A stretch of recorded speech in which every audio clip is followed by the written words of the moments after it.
Amen.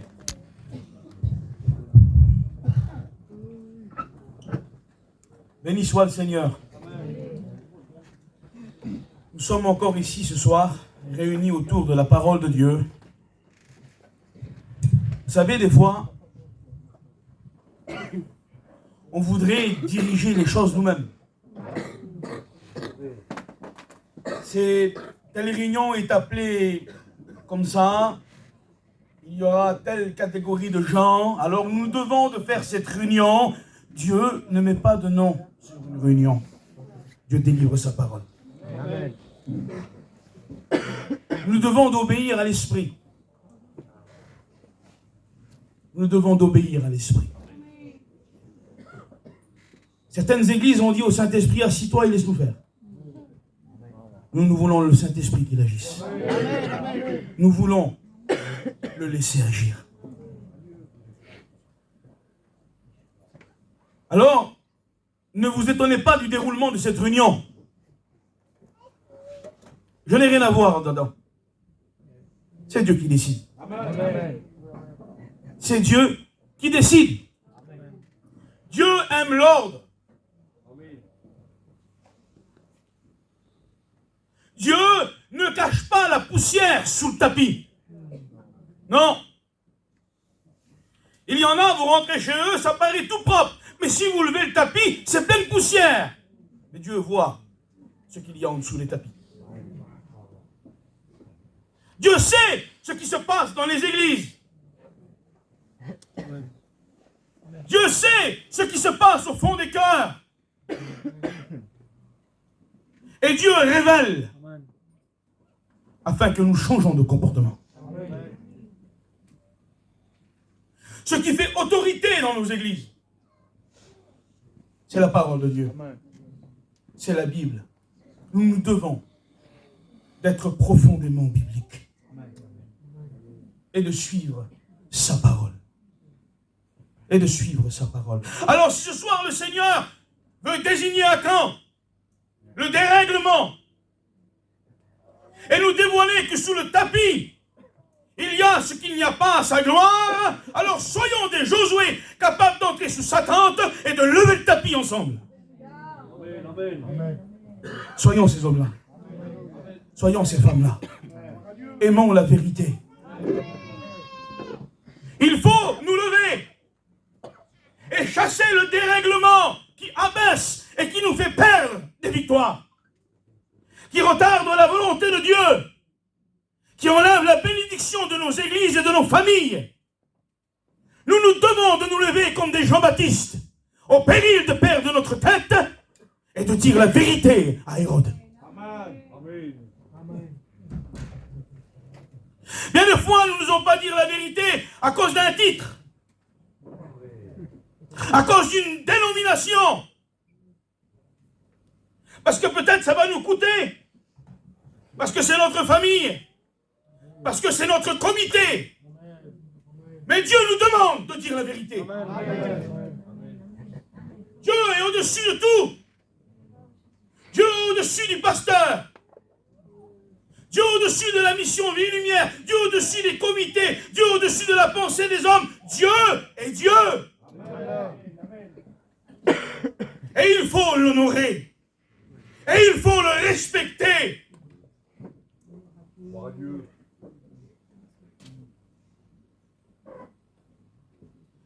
Je vous préviens ce soir, je vais tellement dénoncer le dérèglement que vous allez m'haïr à moi ou le dérèglement, mais un des deux. Un des deux.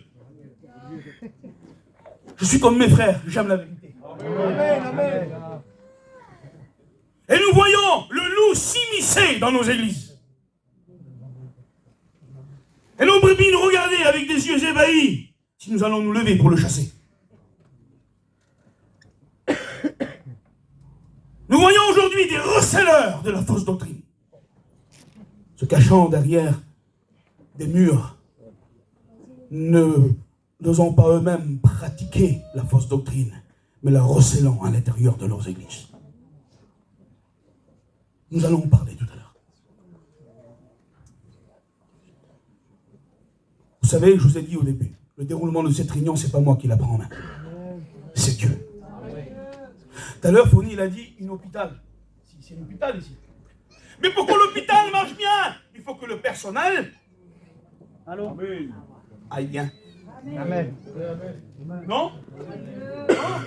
Allô? Si le docteur n'est pas qualifié, si les infirmières ne savent même pas faire une prise de sang, si le personnel de l'hôpital est déjà malade, comment ils vont guérir les malades? Il faut d'abord que l'hôpital aille bien pour que les malades soient guéris dans l'hôpital.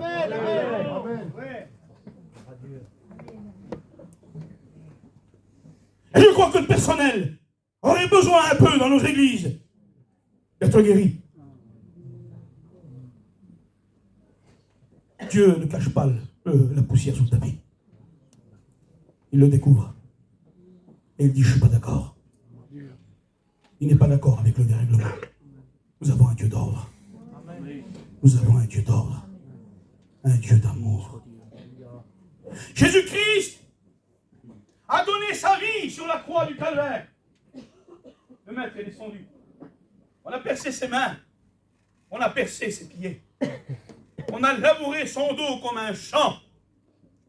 On a craché sur son visage. On a arraché sa barbe. Le psaume 22 dit qu'il avait tellement soif que sa langue s'est attachée à son palais. Puis il dit, Père, tout est accompli. Et là, il rend l'esprit. Ce cri montant, traversant les cieux devant les anges, montant devant le Père qui se lève de son trône, et le salut des hommes était accompli. Et là, il rend l'esprit. Et du sein de la terre, le troisième jour, il se relève et il est ressuscité. Il est vivant à jamais. Le salut des hommes est accompli. Et maintenant, la sainteté de l'Église est possible. Nous sommes passés sous le sang, grâce à une vie sainte et pure, qui a donné le sang de l'expiation et du pardon. Mais pour que le sang garde sa force, il faut rester dans l'obéissance. Car le sang garde sa force dans l'obéissance, dans la sanctification. Bien des fois, le mot sanctification est mal compris. On croit que c'est purifié, lavé. Non, c'est au préalable, ça. Il y a une chronologie doctrinale. Et des fois, ce n'est pas interchangeable. On ne peut pas entrer en Dieu, être consacré en Dieu, sans avoir au préalable recevoir la sainteté par le sang. C'est impossible. Église de Dieu, vous avez été sanctifiés. Parce que vous avez été purifiés au préalable par le sang. Le sang vous a lavé. Et parce que vous êtes devenus saints par le sang, maintenant, vous devez demeurer dans la sanctification sans laquelle personne ne verra le Seigneur. La sanctification ne donne pas le salut. Autrement, ça serait par nos œuvres. C'est la sainteté de la croix qui donne le salut. Mais attention, la sanctification nous aide à garder le salut. Parce que le sang garde sa force dans l'obéissance. Exode 12. Dieu dit à Moïse, tu entreras dans ta maison, toi, ta famille et toutes les familles israélites, et vous prendrez le sang de l'agneau, et vous le mettrez sur le linteau des portes. Et quand vous mangerez la Pâque à l'intérieur, selon les ordonnances que je vous ai données, et que vous verrez le sang sur les portes, c'est-à-dire que le sang est à l'extérieur, mais aussi à l'intérieur. Il y en a qui veulent que Jésus les touche que de l'extérieur, mais qui ne change pas à l'intérieur. Mais s'il n'y a pas le brisement qui commence à l'intérieur, l'extérieur ne change pas. Et rien ne changera. Il faut que le sang pénètre jusqu'à l'intérieur. Il faut que tu le voies à l'intérieur de ta vie, que tu le sentes. Que tu sens que tu es saint par ce sang. Après avoir mis le sang sur le linteau des portes, si un Israélite sortait en dehors du linteau, en dehors du sang, il mourrait comme les Égyptiens.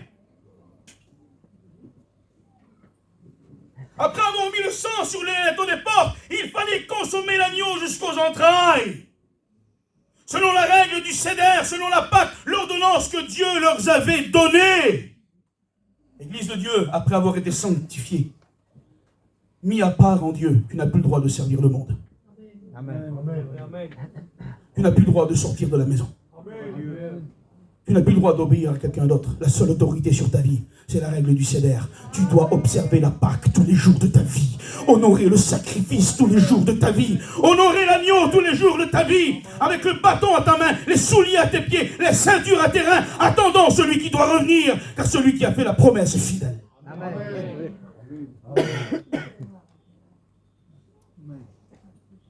Et rester obéissant derrière le sang. Ça veut dire quoi? Dieu dit dans le prophète, je ne tiendrai point le juste pour injuste, et l'injuste pour juste. Mais si l'injuste détourne sa mauvaise voie, je le sauverai. Amen. Si le juste se détourne de sa bonne voie, il ne sera pas sauvé. Qu'est-ce que ça veut dire ça? Ça veut dire que si tu as été sanctifié, parce que tu as été purifié par le sang, et tu es resté 50 ans sanctifié à l'intérieur, derrière le sang. Et les derniers 15 jours de ta vie, tu sors de la sanctification. Tu sors de l'obéissance et tu meurs, tu vas en enfer. Parce que tu n'es pas sauvé par tes œuvres. Éphésiens 2, chapitre 8. Par la seule grâce de Dieu. Afin que personne ne puisse se glorifier. Mais tu as vécu 50 ans dans le péché. Et les derniers 15 jours de ta vie, les derniers mois de ta vie, avec un cœur sincère, tu es purifié par le sang et tu rentres dans la maison et tu observes la Pâque et tu restes dans l'obéissance. Tu es sauvé. Amen. Tu es sauvé. Nous devons respecter le sacrifice. Quand le sang touchait un ustensile du tabernacle, tout était purifié et sanctifié par le sang dans l'Ancien Testament. Quand le sang touchait un verre, un vase, un couteau, une fourchette du tabernacle, cet ustensile n'avait plus le droit de sortir du cadre de la tente du tabernacle. Il devait servir exclusivement au service de Dieu. Et le sang t'a touché. Le sang t'a sanctifié. Et maintenant, si tu veux rester légal, tu ne dois plus sortir des bornes de la sainte doctrine que Dieu t'a donnée. Amen, amen. Tu dois rester sanctifié à l'intérieur. Parce que si tu sors en dehors de ces bornes-là, le sang ne peut plus rien pour toi. Parce que le sang garde sa force dans l'obéissance et la sanctification. Amen. Ne l'oubliez pas. Dieu est un Dieu qui est saint. Dieu est un Dieu qui est saint. Nous devons rester sanctifiés et respecter le sacrifice. Aujourd'hui, certains ne croient plus dans la délimitation de ces bornes que Dieu donne. Ils ne croient plus à l'inspiration plénière de la parole de Dieu. Ils disent que certains textes sont passés, qu'ils ne sont plus pour notre temps. J'ai même entendu dire que l'apôtre Paul était macho. Non, il était rempli du Saint-Esprit. Amen. Amen. Amen. Et la parole de Dieu est éternelle. Elle n'est pas moderne, elle n'est pas ancienne, elle est éternelle. Amen. Elle n'est pas modelable, elle est le rocher. Elle est immuable, elle est invariable, elle ne change pas. Amen. Elle demeure toujours. Béni soit le Seigneur. Êtes-vous d'accord avec cela? Amen. Béni soit le Seigneur. Et il y en a aujourd'hui, quand on leur dit, il est écrit, ils vont presque même jusqu'à souffler. Toujours il est écrit, toujours la Bible, alors. Eh bien oui, toujours la Bible. Amen. Amen. Amen. Amen. Nous avons été bibliques, nous sommes bibliques et nous resterons bibliques. Amen. Nous voulons respecter le sacrifice. Nous voulons respecter la Pâque. Nous ne voulons pas sortir du cadre de linteau où il y a le sang. Rester à l'intérieur et manger l'agneau jusqu'aux entrailles comme Dieu nous l'a dit. Nous voulons rester cet ustensile, quel que soit, mon frère, tu es peut-être un vase, tu es peut-être un couteau, je ne sais pas quoi tu sers dans le tabernacle, mais le sang t'a touché, tu n'as pas le droit de sortir en dehors des tentes du tabernacle. Tu dois rester dans les bornes que Dieu a données, et les bornes et les limites que Dieu a données, c'est la sainte doctrine. Amen. Et tu n'as pas le droit de les dépasser. Si tu sors, tu es hors jeu. Tu n'es plus protégé. C'est sa parole qui garde le sang efficace dans nos vies. Il faut l'observer. Il faut se sanctifier. Amen. Sans la sanctification, personne ne verra le Seigneur. Et il y en a qui veulent reculer ces bornes et les avancer. Alors que Dieu lui-même les a établis. Ils ne croient plus en l'inspiration plénière. Mais la Bible nous dit, parce qu'il n'y a que la Bible qui peut rendre témoignage de la Bible. Il n'y a que la parole de Dieu qui rend témoignage de la parole de Dieu. Il n'y a que la parole de Dieu qui peut confirmer la parole de Dieu. Matthieu 4, verset 10, il y a un texte que j'aime bien. Jésus dit, il est écrit. Amen. Il est écrit. Amen. 1 Timothée 3,16 nous dit, toute écriture est inspirée de Dieu. Et le Seigneur Jésus-Christ va venir confirmer cela. Ça vous intéresse ce que dit Jésus? Amen. Amen. Ça vous intéresse la parole de Dieu? Vous savez, l'enseignement biblique n'est pas là pour augmenter notre intellect ou savoir quelque chose de plus en partant là, non. L'enseignement de la parole de Dieu est là pour augmenter notre foi et notre amour en Jésus-Christ. Elle doit nous amener à cela ce soir. Et Jésus va confirmer ce texte de Paul. Il va le confirmer dans les évangiles. Toute écriture est inspirée de Dieu. Il est écrit dans Luc 24, verset 44. Jésus dit, puis il leur dit, c'est là ce que je vous disais lorsque j'étais encore avec vous. Il fallait que s'accomplisse tout ce qui était écrit de moi dans la loi de Moïse, dans les prophètes et dans les psaumes. Alors le Seigneur va donner cet ordre qui est très important. Parce que là, il va confirmer l'inspiration plénière de l'Ancien Testament. C'est au temps de Néhémie et d'Esdras que l'Ancien Testament fut partagé en 3 sections. La Torah, la Genèse, l'Exode, Lévitique, Nombre et Deutéronome. Après, c'est les Nimbim, les prophètes. Josué, Juge, Ruth et tous les prophètes, tous les livres historiques. Puis après, c'est les Ketubim, les psaumes et les livres poétiques. Et le Seigneur vient confirmer cela. Il vient dire, il fallait que ce qui est écrit de moi s'accomplisse dans la Torah, les Nimbim, les Ketubim, dans les psaumes, les prophètes et la loi de Moïse. Là, le Seigneur vient confirmer l'inspiration plénière de l'Ancien Testament. C'est Jésus qui le dit. C'est Jésus qui le confirme. Regardez, le prophète, qu'est-ce qu'il va dire? On va lire la Bible ce soir. Amen. Béni soit le Seigneur. On n'ira jamais assez la Bible dans nos églises.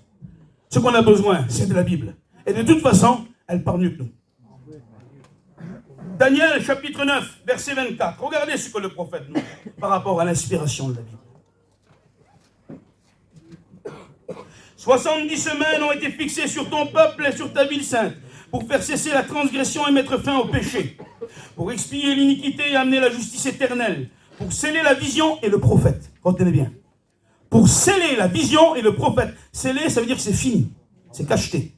C'est le cachet de Dieu. Et pour oindre le Saint des Saints, sache-le donc et comprends. Depuis le moment où la parole a été annoncée que Jérusalem serait rebâtie jusqu'au Messie, au conducteur, il y a 7 semaines.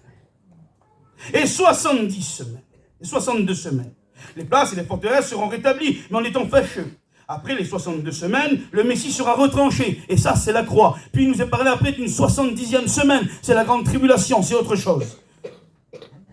Alors nous voyons que dans ce texte-là, le Seigneur Jésus va envoyer son ange, et l'ange va révéler au prophète 70 semaines, qui sont des semaines prophétiques, qui ne sont pas des semaines standards de 7 jours comme nous connaissons, car une semaine prophétique est de 7 ans. Donc nous voyons que Dieu va distinguer à travers l'ange, en disant au prophète, en citant ces 70 semaines, 4 semaines. La première semaine, la 7e semaine, la 69e semaine, et la 70e semaine. Pourquoi Dieu vient distinguer la 7e semaine? Ce qu'il dit, c'est là que la vision et le prophète sera scellés. Donc la première semaine est citée. Le compte à rebours commence au temps de Néhémie et Esdras, à la reconstruction de Jérusalem. Nous avons dit qu'une semaine prophétique fait 7 ans. Donc cette semaine, 7 fois 7, ça fait 49. Et du temps de Néhémie et Esdras, où le compte à rebours a commencé, le compte à rebours prophétique là, jusqu'à Malachie, le dernier écrivain de la Bible, le dernier livre de l'Ancien Testament, il y a exactement 49 ans. Donc Dieu vient signifier par là qu'après Malachie, c'est cacheté, c'est plus inspiré. C'est le dernier livre de la parole de Dieu. Là, le livre vient aussi confirmer les écrits inspirés de l'Ancien Testament. Amen. La Bible rend témoignage de la Bible. Vous comprenez? L'apôtre Pierre vient confirmer les épîtres de Paul, qui englobent 80% du Nouveau Testament. L'apôtre Pierre vient dire, 1 Pierre 3, versets 15 à 16, « Croyez que la patience de notre Seigneur est notre salut. » Comme notre bien-aimé frère Paul l'a aussi écrit. Il ne dit pas qu'il l'a dit. Hein. Il parle des écrits. Comme Paul l'a aussi écrit. Selon la sagesse qui lui a été donnée. C'est ce qu'il fait dans toutes ses lettres. Toutes ses lettres. Écoutez bien, retenez les mots. Toutes ses lettres, ses écrits. Là, il parle des épîtres du Nouveau Testament. Où il parle de ces choses dans lesquelles il y a des points difficiles à comprendre.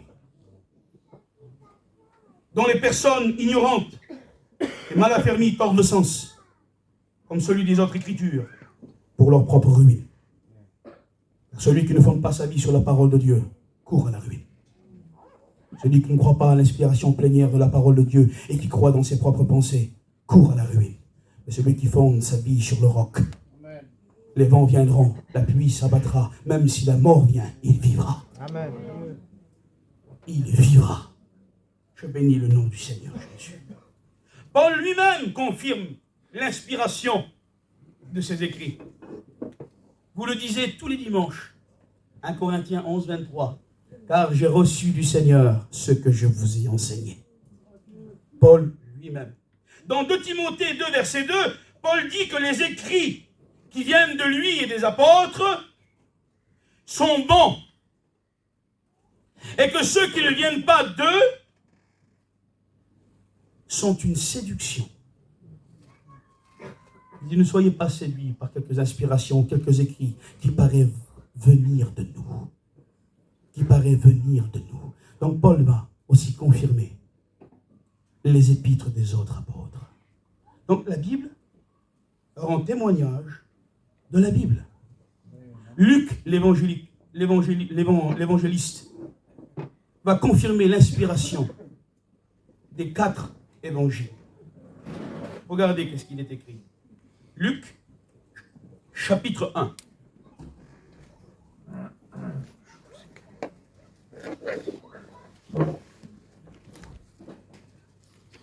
Plusieurs ayant entrepris de commencer un récit des événements qui sont accomplis parmi nous, c'est-à-dire les évangiles, suivant ce que nous avons transmis, ceux qui ont été témoins oculaires dès le commencement et sont devenus des ministres de la parole.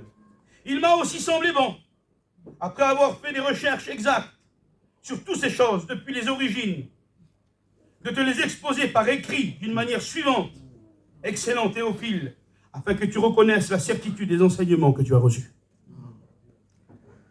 Là, il vient dire, Luc, qu'avant lui, il y a eu des évangiles qui ont été écrits et qu'il a suivi leur exemple.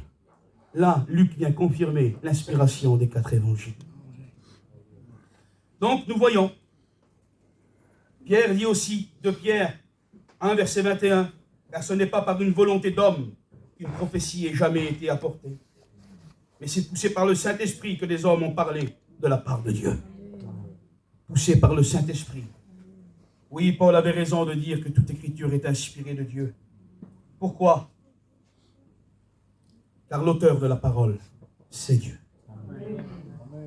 L'auteur de la parole de Dieu, ce n'est pas un homme. Ce n'est pas un prophète, ce n'est pas un roi. Elle a été écrite sur 1500 ans par 40 auteurs différents, de différentes époques, de différentes classes, par des prophètes, des rois, des bergers, des ministres, des petits pécheurs. Mais elle a été inspirée par une seule et même personne qui s'appelle le Saint-Esprit. C'est le livre de Dieu. C'est le livre de Dieu. Et comme je vous ai dit dans la réunion hier soir, la connaissance de la Bible nous amène à plus que la connaissance de la Bible. Elle nous amène à la connaissance de Dieu. Je bénis le nom du Seigneur. Il est écrit dans 2 Timothée 2,12. Si nous persévérons, nous régnerons aussi avec lui.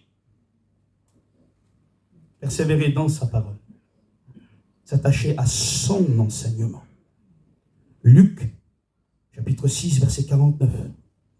Vous m'appelez Seigneur, Seigneur. Pourquoi vous n'observez pas mes paroles? L'apôtre dit, si nous persévérons, nous régnerons avec lui. Si nous le renions, lui aussi nous reniera. Renier les paroles d'une personne, c'est renier cette personne. Celui qui renie la parole de Dieu, renie Dieu lui-même. Et Dieu le reniera à son tour. Et celui qui honore la parole de Dieu, Dieu l'honorera. Car il est écrit que Dieu honore celui qui l'honore. Aimez-vous Jésus? Aimez-vous le Seigneur de tout votre cœur? Eh bien le Seigneur dit, quel est l'homme, la femme qu'il aime? Il va dire comment un homme pourra prouver qu'il m'aime? En observant toutes mes paroles. Amen. En observant toutes mes paroles. De toute façon, le Saint-Esprit ne souffle que sur la voile de la parole de Dieu. Nous devons croire en l'inspiration plénière de la parole. Si c'est écrit dans la Bible, c'est bon. Si ce n'est pas écrit dans la Bible, ce n'est pas bon. Et refuser en face. Comme je vous l'ai dit, je demande au Seigneur pardon ce soir d'être si lâche. Parce que l'apôtre Paul, lui, n'hésitez pas à citer les noms des faux docteurs. Allez témoigner en public.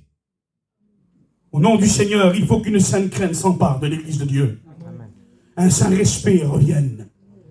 Le respect de la parole. Restez sanctifiés à l'intérieur des bornes de la sainte doctrine. Croire en l'inspiration plénière. Si un homme vient vers vous et qu'il ne vous annonce pas toute la Bible, ne le recevez pas. Amen. Ne l'écoutez pas. La Bible dit de lui dire même pas salut. De peur de participer à ces mauvaises œuvres. Pourquoi Dieu dit cela? Afin que tu puisses vivre dans la paix. Parce qu'à un certain stade, ça ne t'appartient pas. Ça appartient à Dieu. Amen. Alors laisse à Dieu ce qui est à Dieu et régler ce que lui peut régler. Et laisse-le faire, parce que toi, tu n'y arriveras pas. Oui, certains veulent mettre un gouvernail à leur vie. Ils veulent mettre un gouvernail à une église. Mettre un gouvernail dans les foyers. Et les diriger selon leurs pensées, selon leurs désirs, selon leurs regards. Mais si tu as la main sur le gouvernail de ta barque, si tu te diriges toi-même, si tu accomplis ce que tu veux, et si tu n'accomplis pas ce que tu veux, si tu parles à celui que tu veux, et si tu pardonnes celui que tu veux, eh bien, tu n'es pas plus qu'un pharisien. Et Jésus a dit, si votre justice ne dépasse pas celle des pharisiens et des scribes, vous n'hériterez pas le royaume des cieux.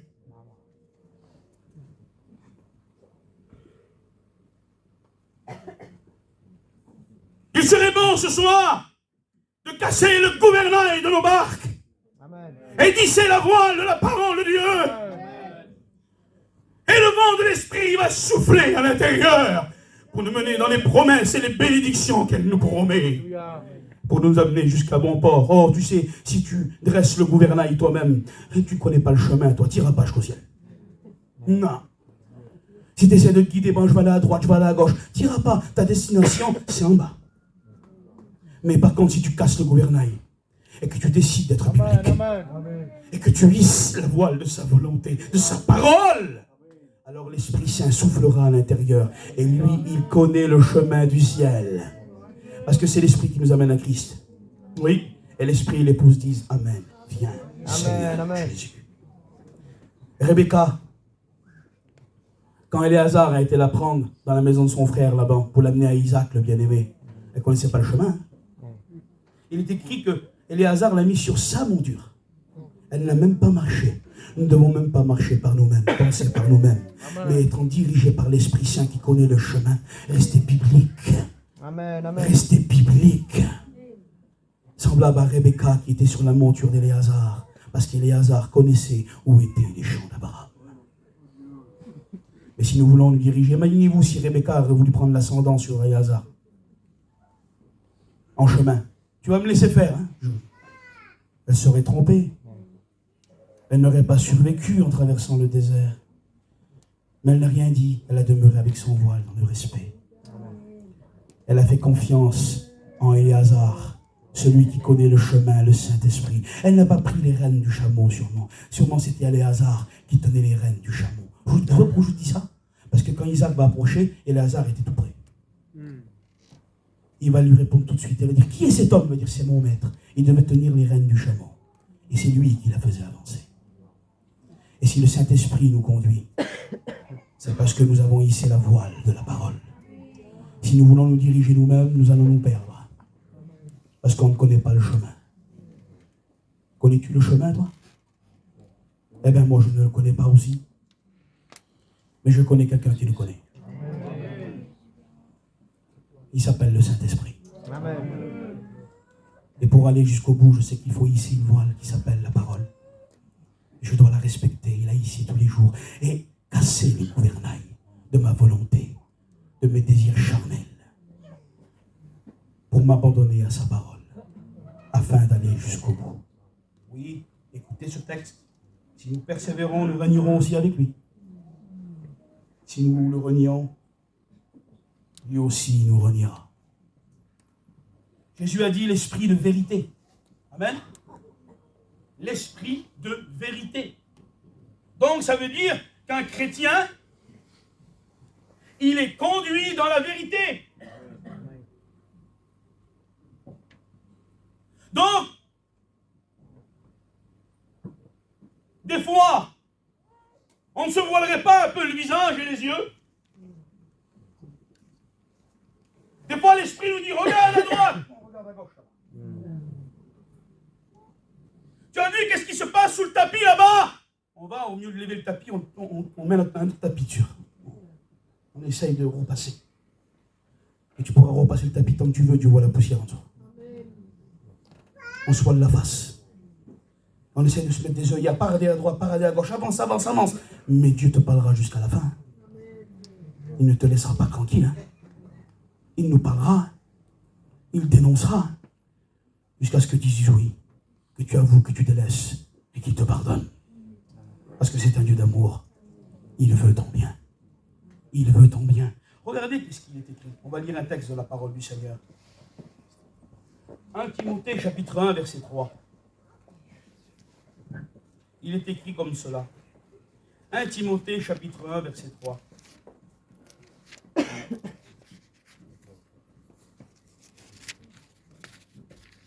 Je te rappelle l'exhortation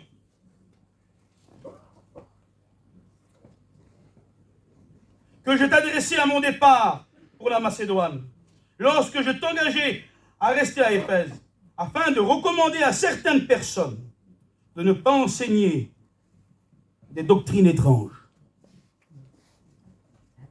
Des doctrines étrangères, il est écrit. Et quelqu'un qui est véritablement pénétré du Saint-Esprit. Une église où il y a le Saint-Esprit. Si un homme vient ici et qu'il pratique des choses bizarres, elle va se mettre en sécurité, l'église. Elle va nous voir que ça ne va pas. Un serviteur de Dieu rempli du Saint-Esprit, une pratique étrangère, le Saint-Esprit allume une lumière rouge en lui, ça ne va pas. Une chrétienne ici qui ne sait pas lire, qui pourrait vous citer aucun verset par cœur, parce qu'elle a le Saint-Esprit en elle. Si un homme vient ici et qu'il annonce quelque chose qui ne va pas, le Saint-Esprit en elle va lui dire, ça ne va pas ce qu'il dit. Ça ne va pas ce qu'il fait. Attention, on a le Saint-Esprit. L'Esprit de vérité, il nous guidera dans toute la vérité. Dans toute la vérité. Ceux qui partent dans des dérives, qui se laissent vaguer à tout vent de doctrine, qui ont encore la main sur le gouvernail de leur vie, ils sont encore esclaves. Ils ont besoin d'être libérés. Celui qui est libéré par le sang et qui est devenu le temple du Saint-Esprit reconnaît l'étranger. Reconnaît ce qui est bizarre, ce qui n'est pas biblique. Reconnaît la doctrine étrangère. Oui, mais certains aujourd'hui ne reconnaissent plus le vrai du faux. Ils ne reconnaissent plus le vrai du faux. Et on commence à appeler celui qui est bon mauvais. Et celui qui est mauvais, il est bon. On a tellement toléré dans nos églises. Bah écoutez, je vais y aller, j'y vais. On a tellement toléré parmi nos pasteurs que les bons sont devenus mauvais et les mauvais sont devenus bons. Et celui qui dit la vérité, celui qui dénonce le péché, ah, tu dois avoir des ailes dans le dos, toi, tu es meilleur tous celui-là. Eh bien, c'est pas grave, mon frère, dénonce quand même. Amen. Dénonce quand même, parce que Dieu ne travaille pas avec le léger. Il ne travaille pas avec le léger. Nous devons dire ce qui est écrit. Amen. Dénoncer la légèreté. Dieu cherche des Daniel devant les Belshazzar. Belshazzar va voir une main qui sort du ciel et écrire devant lui sur le mur. Pourquoi Dieu nous a choisis? Mes frères, pourquoi Dieu nous a choisis? Pour dire une philosophie? Pour dire nos pensées? Une déontologie pastorale? Non! Pour dire ce qui est écrit! Amen. Amen. Et rien d'autre! Et rien d'autre! Amen. Pensons à nos vieux qui étaient bibliques. Amen. Ils nous ont enseigné la sainte doctrine. Ils nous ont mis la table, le pain, l'eau, les verres, les fourchettes, tout est prêt. On s'assoit, nous, on a juste à manger, à tenir en place. Et certains veulent venir et foutre un coup de pied dans la table. Ne les laissons pas faire. Ne les laissons pas faire. Souvenez-vous du vieux Ephraim Ferris. La Bible dit que les souvenirs du juste, une bénédiction. Du vieux garçonnet. De notre ancien Jimmy Payan. Amen. Le vieux Barlow qui est encore vivant. Les anciens qui ont livré leur vie à la parole et qui pleuraient devant nous aux écoles bibliques et nous disaient, mes garçons, restez bibliques. Restez bibliques. Amen. Et nous voulons, comme dit l'apôtre Paul, transmettre ce flambeau de l'esprit de la parole. Nous voulons dire comme Paul aux jeunes, enseigne à des hommes qui pourront enseigner à leur tour la sainte doctrine. Prends garde à ton enseignement. Attache-toi profondément à la lecture. Car en faisant ces choses, tu te sauveras toi-même et tu sauveras ceux qui t'entendent. J'ai entendu dire des serviteurs de Dieu, ça doit me coûter de lire. Mais excusez-moi, ça doit nous coûter de ne pas lire. C'est le contraire. Il faut travailler pour les petits. Il faut amener nos femmes aux courses. Et nos petits qui veulent aller là-bas, on les amène. C'est la vie, le Seigneur le comprend. Et ça nous coûte, pourquoi? Parce que dans ces moments-là, on ne lit pas. Ça ne doit pas te coûter de pas lire. Non. Lire, c'est le bonheur. C'est la respiration. C'est Dieu qui nous parle. La Bible doit être l'éveil de nos nuits. Elle doit être les heures de nos jours. Elle doit être le chevet à notre droite. Oh Seigneur, aimez la parole de Dieu. Soyez amoureux d'elle, respectez-la. Dieu nous a choisis pour dire ce qui est écrit et pour vivre ce qui est écrit. Et certains veulent venir et nous enlever l'héritage que nous avons reçu. Oh, je ne vendrai pas ma vigne. Amen. Non, soyez des Naboth. Ne vendez pas votre héritage.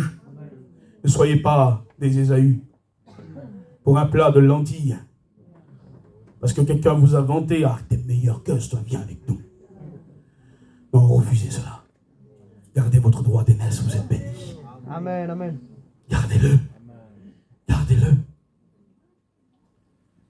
Oh Seigneur, je bénis ton Seigneur. Ils veulent nous enlever notre héritage. Mais ils ne le pourront pas. Parce que nous resterons bibliques. Béni soit le Seigneur. Oui. Il nous a choisis pour dire ce qui est écrit. Et nous devons dire ce qui est écrit seulement. Là, le roi Bessachar donnait un grand banquet. Et une main va sortir du ciel et va écrire sur le mur. Et il est écrit qu'une peur va s'emparer de ce roi. Un roi impie, un roi alcoolique, un roi idolâtre, un roi cruel, un seigneur de glaive, un seigneur de guerre, un homme avec du sang sur ses mains. Pour lui, tuer une personne, c'était manger un bout de pain. Pour lui, dévaster une ville, irradier un peuple, c'était comme manger à midi. C'est rien pour lui. Et là, il va avoir peur. Personne ne pouvait dire ce qu'il y avait écrit sur la muraille. Et là, on va dire, il y avait du temps de ton grand-père, Nebuchadnezzar, un homme en qui habitait l'Esprit de Dieu. Parce que vous savez, les hommes moins, bien souvent, on les rejette. Mais quand il y a le problème, on va les chercher. On les cherche. Ouais, ils ont disparu un peu. Mais béni soit Dieu, il en reste encore. Et je bénis Dieu pour ça. Vous savez sur qui Dieu fait couler son huile? Sur celui qui le respecte. Et que sur celui-là. Et là, on va appeler Daniel. Et le roi lui dit, qu'est-ce qu'il y a écrit? Il fallait qu'il fasse attention, Daniel. Hein? Mais Daniel a dit simplement ce qui est écrit. Et je veux vous dire simplement ce qui est écrit. Et nous voulons vous dire simplement ce qui est écrit.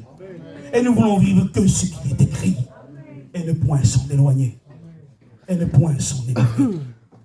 Il était devant un roi qui aurait pu ôter sa vie.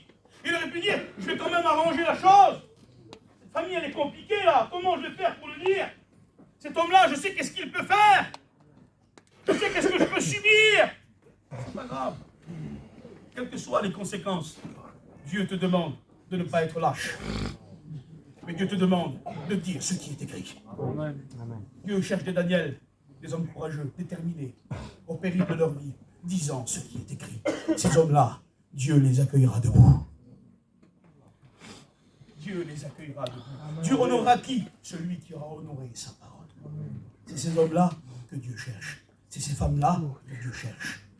Alors il aurait pu dire, mon roi, il est écrit un peu comme ça. Tu es beau, tu es grand. Non, il a dû savoir ce qui est écrit. Mais il est écrit comme cela.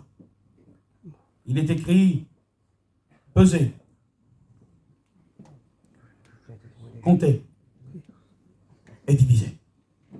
Qu'est-ce que ça veut dire, Daniel? Tu as été pesé dans la balance de Dieu et tu es léger. Tu es léger. Tu es un pécheur. Dans ta position, tu vas en enfer. Tu n'es pas en conformité avec la parole de Dieu. Tu sais que je peux te tuer là. J'en ai rien à faire. Moi, je vais te dire ce qui est écrit. Tu es léger. Ton règne a été compté. Il prend sa fin. Et il sera divisé entre deux peuples. Les Perses et les Mèdes.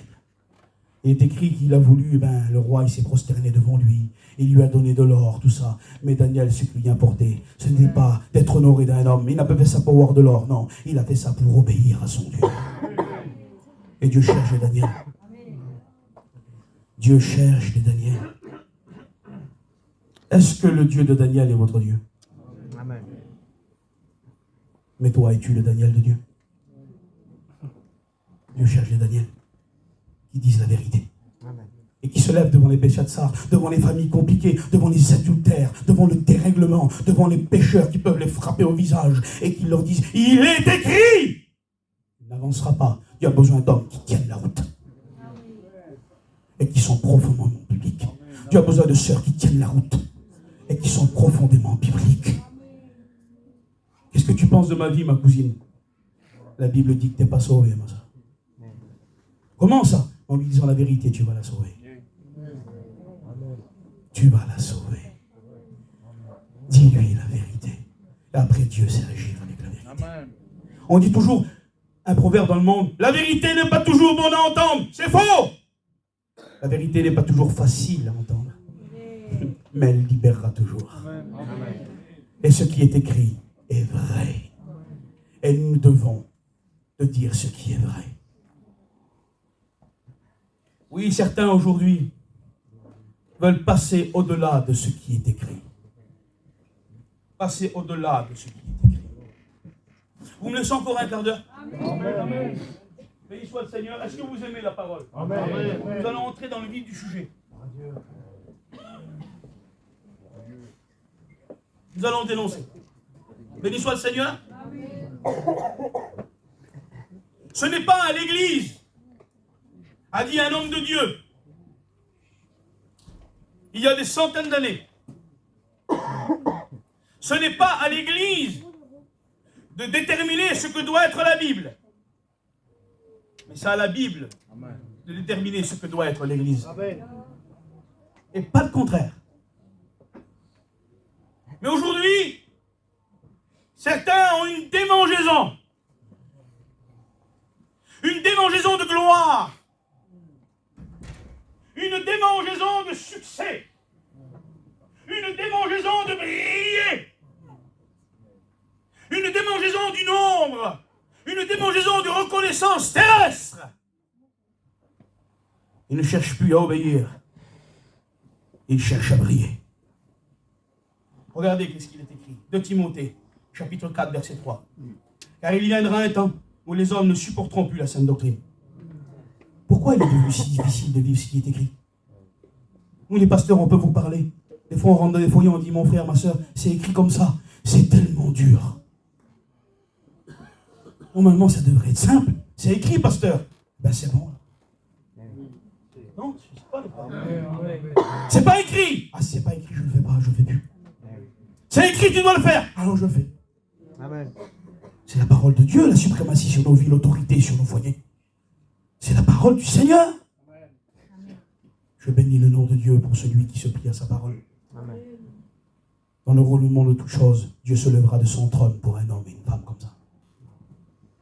Car il viendra un temps où les hommes ne supporteront plus la saine doctrine, mais ayant la démangeaison d'entendre des choses agréables, ils se détourneront d'une foule de docteurs. Ils se donneront. Merci, toi. Vous voyez, il faut accepter qu'on se trompe. Béni soit le Seigneur. Et béni soit Dieu qu'on a nos frères. Je bénis Dieu.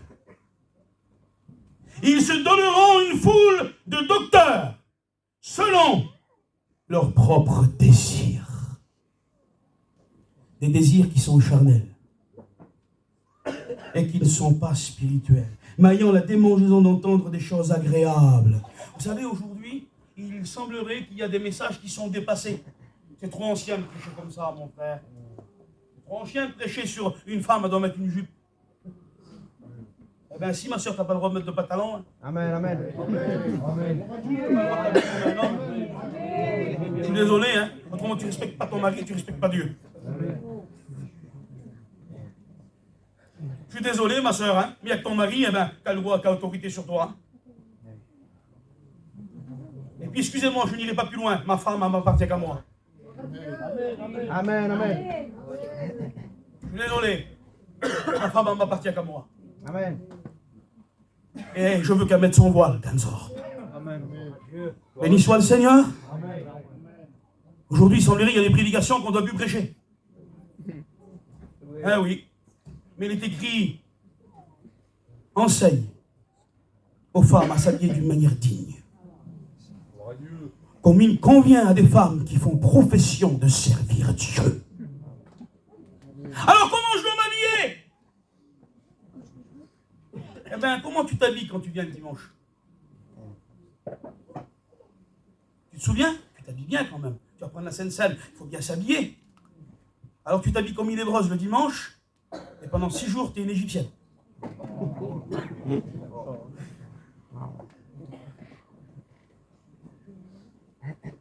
Ça ne correspond pas, non? Ça ne correspond pas. Tu honores Dieu qu'un jour. Honore Dieu 7 jours. Amen, amen. Honore-le comme une femme qui fait profession de servir Dieu, habillée décemment. Un jour, il y a un jeune prédicateur, il a prêché l'évangile, c'est une histoire vraie. Et quand il est sorti, il y avait une sœur qui a serré la main au pasteur, elle a dit, pasteur, c'est bien ça que vous avez prêché, mais c'est dommage, il faut prêcher dans l'air de votre temps, vous prêchez comme il y a 50 ans. Et ce jeune pasteur lui a dit, sœur, ça me fait du mal ce que vous dites. J'aurais préféré que vous me disiez que j'ai prêché comme il y a 2000 ans. C'est ce que nous voulons, nous. Nous voulons prêcher comme notre Seigneur.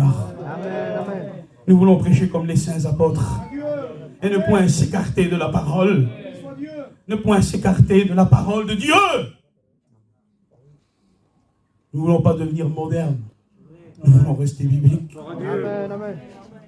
Nous voulons rester bibliques. Ah oui, aujourd'hui, nous voyons du dérèglement. Nous voyons des choses qui sont acceptées. Nous ne les tolérons pas parmi nos rangs. Certains, par un désir charnel, écoutez bien, veulent s'attribuer l'honneur du divin. Ils partent dans des dérives charnelles qui ne sont pas bibliques et veulent s'attribuer l'honneur du divin. Ils sont en train de monter des tours de Babel autour de nous qui séduisent plusieurs et plusieurs sortent de nos rangs pour les rejoindre parce qu'ils brillent. Mais nous ne voulons pas briller, nous voulons éclairer. Amen, amen. Et il n'y a que par la parole de Dieu que nous le pourrons. Ils brillent tellement qu'ils éblouissent et ils aveuglent. Nous voulons éclairer pour que les gens voient. La parole de Dieu n'éblouit pas, elle éclaire pour que tu vois. Et c'est ce que nous voulons. C'est ce que nous voulons. Certains vont même jusqu'à aller souffler sur les gens. Reçois le Saint-Esprit. Mais ça, c'est le pouvoir du Créateur. Et ils veulent se l'attribuer. Mais Jésus l'a fait, il est rentré dans la chambre haute, et il a soufflé sur ses disciples, il a dit, recevez le Saint-Esprit. Maintenant, le Seigneur est en train de reproduire la création du départ. Parce que son Église, c'est son corps. Amen. Et il est écrit dans la Genèse que Dieu forma l'homme de ses mains. Et c'est pas les mains percées de Jésus. C'est par son côté transpercé. Souvenez-vous que l'Église est née dans les larmes et le sang de Jésus-Christ. C'est par ses mains percées que nous avons été formés. C'est de son côté que nous sommes sortis. Amen. Il est le Créateur. Et quand Adam a été créé par les mains de Dieu, il est écrit que Dieu va souffler dans ses narines un souffle vivifiant et il devint une âme vivante. Et c'est ce que reproduit le Christ. À travers la croix, il nous a formés de ses mains. Et dans la chambre haute, il souffle dans son Église pour que son corps ait la vie. Et certains veulent s'attribuer le pouvoir du divin. Ils soufflent sur les gens. Mais pour qui te prends-tu? Poussière, vapeur. Tu es si fragile. Ta vie n'est qu'un fil, une fleur qui paraît au printemps et qui est emportée par le vent d'automne et que même le lieu où elle a poussé oublie qu'elle existait. Qui es-tu pour t'attribuer le pouvoir du divin par tes désirs charnels de gloire et de briller? Laisse à Dieu ce qui est à Dieu. Et toi, suis-le et obéis. Certains vont faire tomber les gens en arrière. Mais les gens sont déjà par terre, relève-les plutôt, va. Relève-les plutôt, ils sont en miettes, Zimba. Non, ils ont le foyer brisé, que je t'anime, non, ils vont n'importe, ils sont capables d'aller n'importe où, ils sont dans le désespoir, Zimba. Ils vivent dans la drogue, dans l'alcool, leur foyer, ils sont divorcés, ils non là. Ils tombent en arrière de suite, tu les fais tomber. Ils sont déjà par terre, c'est facile, hein. Qui va nous faire tomber à nous? Amen, amen. On va leur mettre Puerto devant, là, on va voir.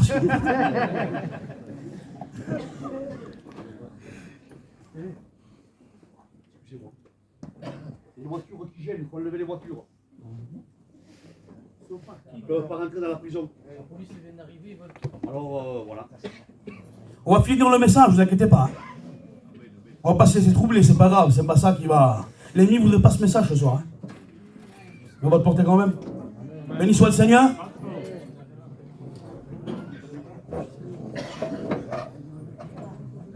Alors il y en a qui font tomber les gens en arrière.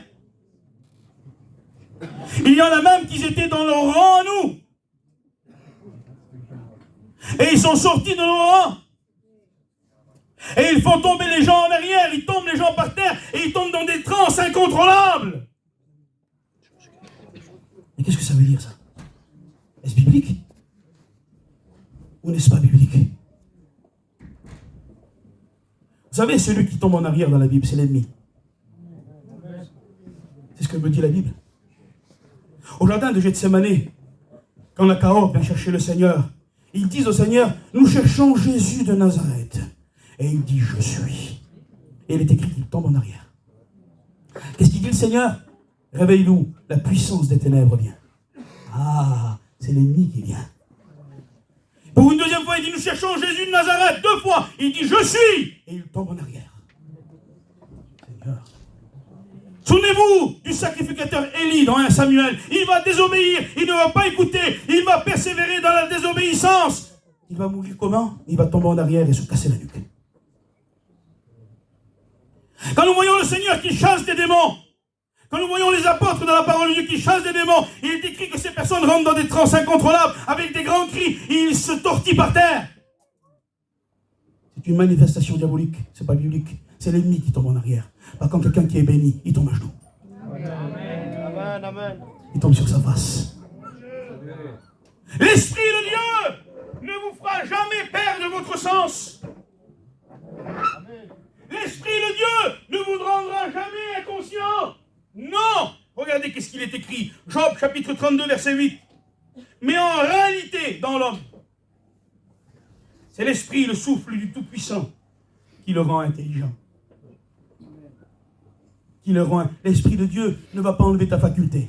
L'Esprit de Dieu va augmenter tes facultés. Oui, il va augmenter tes facultés. Souvenez-vous du démon de Gadara. Quand le Seigneur va le délivrer, il est écrit, et l'homme revint dans son bon sens. Parce que l'Esprit de Dieu nous redonne un bon sens. Ces transes incontrôlables, ces gens qui tombent en arrière, c'est des manifestations diaboliques par des esprits charnels.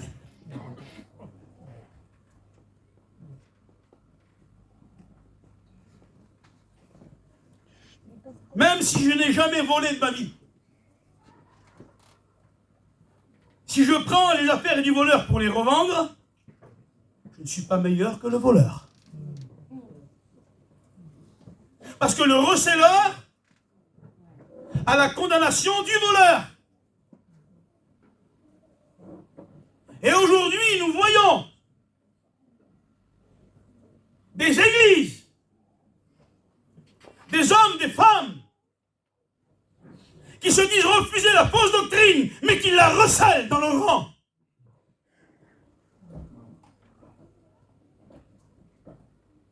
La parole de Dieu nous dit, 2 Jean, chapitre 1, verset 10, si quelqu'un vient à vous et apporte pas cette doctrine, ne le recevez pas dans votre maison, à bien plus dans la maison du Seigneur.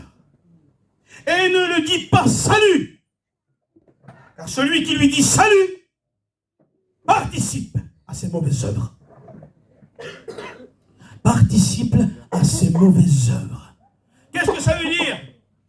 Ça veut dire si quelqu'un il fait tomber, si quelqu'un il souffre, il veut prêcher les femmes, il baptise dans l'inégalité. Et parce qu'il parle bien, vous le faites prêcher, vous recevrez la condamnation de la fausse doctrine, si vous la recevez. Adieu. Dieu attendait Daniel, les hommes bibliques, qui dénoncent, même si ça leur coûte, même si c'est plus haut qu'eux. Dieu attend des hommes de Dieu et des femmes de Dieu. Des gens qui sont bibliques. Il prêche bien, toi, la prédication qu'il a, il n'est pas tellement d'accord, mais il a vécu, c'est vrai. Eh bien, tu ne le reçois pas, tu ne peux pas. Parce que si tu le reçois, tu participes à ses mauvaises œuvres. Tu es en train de nous prévenir des tours de Babel qui s'élèvent et de la séduction. Il faut être des bons gardiens. Acte 20, verset 28. Prenez garde. Prenez garde au troupeau sur lequel le Saint-Esprit vous a établi, que Dieu a racheté par son propre sang. Celui qui accomplit ce qui est écrit va déranger le monde, parce qu'il ne fait pas partie du monde. Il n'avance pas comme le monde. Tu vas déranger peut-être. On va te pointer du doigt. On va te sortir du lot. On peut peut-être te mettre dans des cages aux lions, comme Daniel, dans des cachots comme Paul et Silas. Peut-être que tu vas aller dans la fournaise, comme Méchach, Shadrach et Abednego. Mais c'est pas grave. L'homme biblique, Dieu ferme la bouche du lion devant lui. L'homme biblique, Dieu rend la fournaise plus fraîche qu'un matin de printemps, car il demeure à ses côtés le 4e homme. Devant l'homme biblique, Dieu fait trembler les lieux, ouvre les portes de fer et fait tomber les chaînes.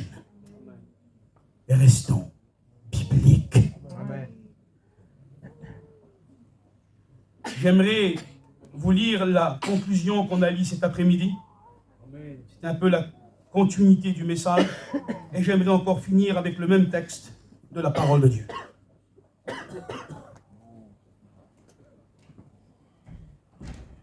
N'hésitez pas à dénoncer et à dire la vérité. N'hésitez pas. Ce n'est pas toujours celui qui parle bien qu'il faut écouter, mais celui qui dit la vérité. Honorez ceux qui honorent Dieu. Suivez ceux qui ont cassé le gouvernail dans leur église. Suivez les pasteurs qui ont cassé le gouvernail de mon église là-bas. Parce que l'église est une barque. Et il y a des pasteurs qui veulent diriger eux. Non, suivez les pasteurs qui ont cassé le gouvernail et qui ont hissé la voile de la parole. Dans cette église, l'Esprit souffle et va jusqu'au ciel. Suivez cela. Apocalypse chapitre 22, verset 18. J'aimerais qu'on se lève ensemble, s'il vous plaît. Excusez-moi, je vous demande pardon. Vous ne se levez pas devant moi. Je vais devant la sainte parole. Écoute. Écoute ce que l'Esprit dit à l'Église. Mon jeune frère, Dieu attend de toi que tu sois un Daniel. Mon frère, Dieu attend de toi que tu sois un Daniel. Ma soeur, Dieu attend de toi que tu sois biblique avec n'importe qui et n'importe quand. En toutes circonstances. J'aimerais qu'on ferme les yeux ensemble, dans un saint respect. Et on lit la parole. Et puis j'irai m'asseoir. Je le déclare à quiconque entend les paroles de la prophétie de ce livre. Si quelqu'un y ajoute quelque chose, Dieu le frappera des fléaux décrits dans ce livre. Si quelqu'un retranche quelque chose des paroles de ce livre, de cette prophétie, Dieu retranchera sa part de l'arbre de vie et de la ville sainte décrit dans ce livre. Celui qui atteste ces choses dit, oui, je viens bientôt, amen. Viens, Seigneur Jésus. Que la grâce du Seigneur Jésus soit avec vous tous. Amen.